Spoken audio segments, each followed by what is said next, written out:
La réelle sagesse, surtout dans les temps où nous nous trouvons, consiste à demander au Seigneur qui nous aide à ne pas vivre comme des personnes insouciantes.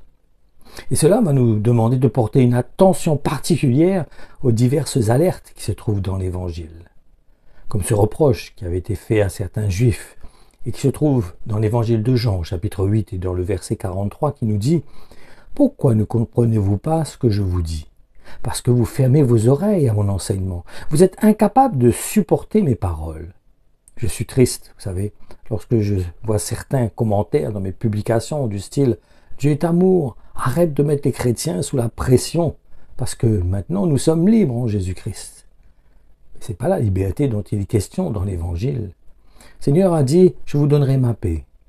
Mais attention, ma paix n'a rien à voir, n'est pas comparable à la paix du monde. Ne vous laissez pas séduire.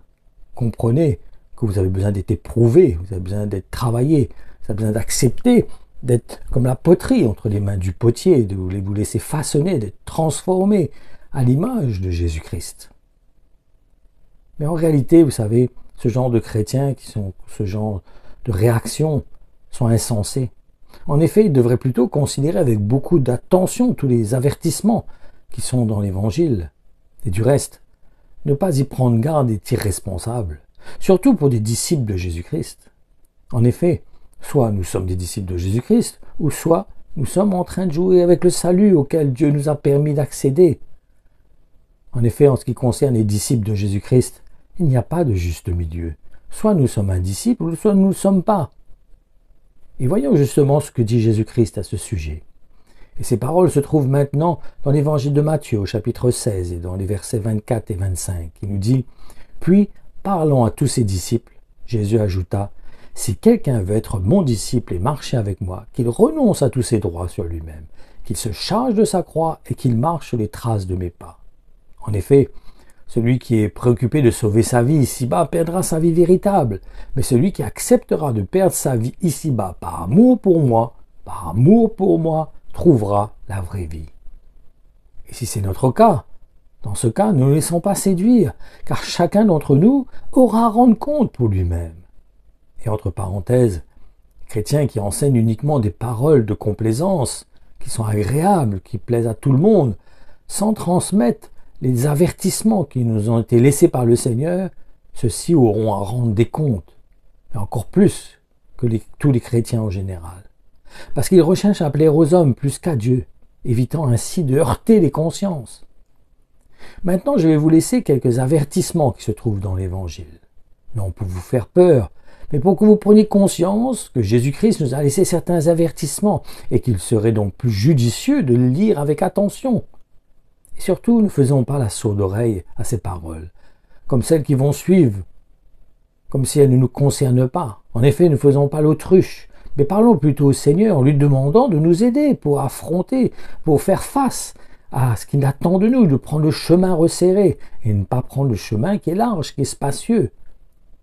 Ne vous faites pas d'illusions, parce qu'en ce qui concerne la nécessité de mourir à nous-mêmes en portant notre croix, nous sommes tous dans le même bateau. Nous avons tous à ramer, nous avons tous à considérer ces avertissements et à les prendre à cœur, et à compter sur la grâce de Dieu, à placer notre confiance en Jésus-Christ pour cela. Et le Saint-Esprit viendra à notre aide. C'est dans ce sens que je vous encourage à lire en premier avertissement qui est exprimé par Jésus-Christ et qui a été retranscrit par l'apôtre Luc dans son évangile au chapitre 13 et dans les versets 23 à 28 qui nous dit « Quelqu'un va lui demander « Seigneur, est-il vrai que peu de gens seulement seront sauvés ?»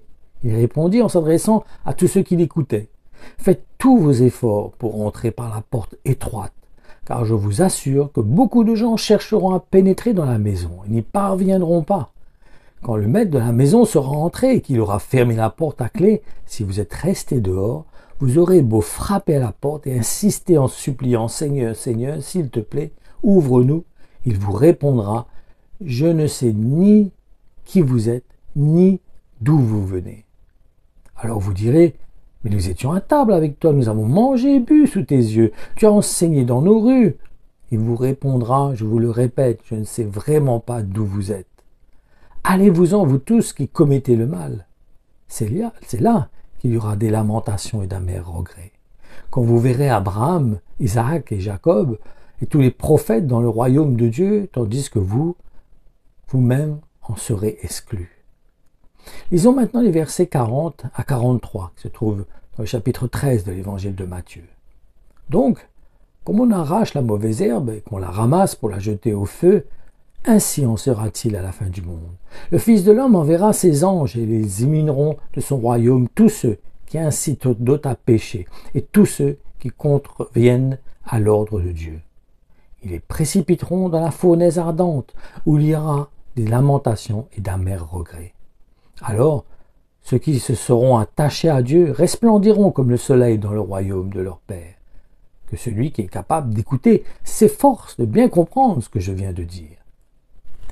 Il y a aussi les versets 9 à 12, dans le chapitre 8 de l'évangile de Matthieu, qu'il est bon de lire, qui nous dit « Quant à ceux qui devaient hériter du royaume, ils seront jetés dans les ténèbres du dehors. C'est là qu'il y aura des lamentations et d'amers regrets. » Je vous encourage à lire maintenant l'avertissement qui se trouve toujours dans l'évangile de Matthieu, mais au chapitre 24 et dans les versets 48 à 51, qui nous dit « Si par contre, c'est un serviteur indigne de confiance qui se dit « Mon maître n'est pas prêt de rentrer » et se met à maltraiter ses compagnons de service, à manger et à boire avec les ivrognes, son maître surviendra inopinément le jour où il ne s'y attendra pas et à une heure tout à fait imprévue.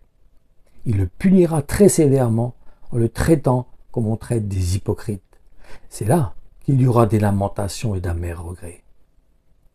Il ne faut pas non plus négliger l'avertissement qui se trouve encore dans l'évangile de Matthieu, mais maintenant au chapitre 25 et dans les versets 29 à 36, qui nous dit « Car on donnera encore davantage à celui qui possède déjà, de sorte qu'il sera dans l'abondance. Mais à celui qui n'a pas ce qu'il devait avoir, on notera même ce qu'il a.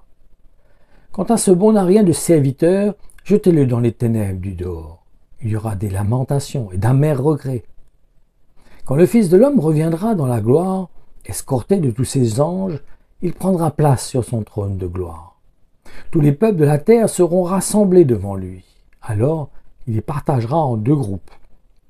Tout comme le berger fait le tri entre les brebis et les boucs. Il placera les brebis à sa droite et les boucs à sa gauche. Après quoi, le roi dira à ceux qui seront à sa droite, « Venez, vous qui avez la bénédiction de mon Père. Prenez possession du royaume qui est préparé pour vous depuis la création du monde.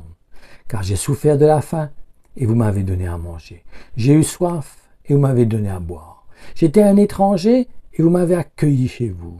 Je n'avais pas d'habit et vous m'en avez donné. J'étais malade et vous m'avez soigné. J'étais en prison, vous êtes venus me voir. » Vous pouvez aussi lire maintenant celui qui se trouve, avertissement donc qui se trouve dans l'évangile de Matthieu au chapitre 22 et dans les versets 10 à 14 qui nous dit « Alors les serviteurs s'en vont par les routes et rassemblent tous ceux qu'ils rencontrent, mauvais et bons, de sorte que la salle de fête se remplit de monde.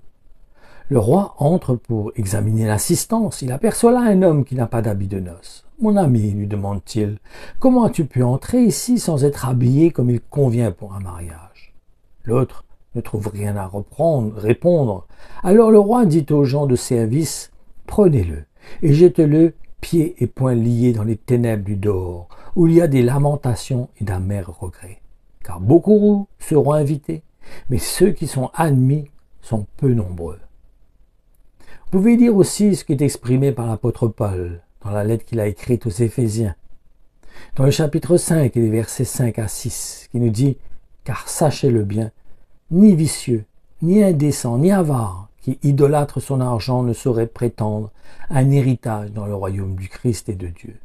Ne vous laissez pas égarer sur ce point par les arguments spécieux, si plausibles soient-ils de ceux qui veulent s'excuser de ses péchés. Car ce sont précisément ces désordres qui attirent la colère de Dieu sur ceux qui refusent de lui obéir. Nous devons savoir qu'il y a beaucoup d'autres avertissements dans l'Évangile. Mais attention,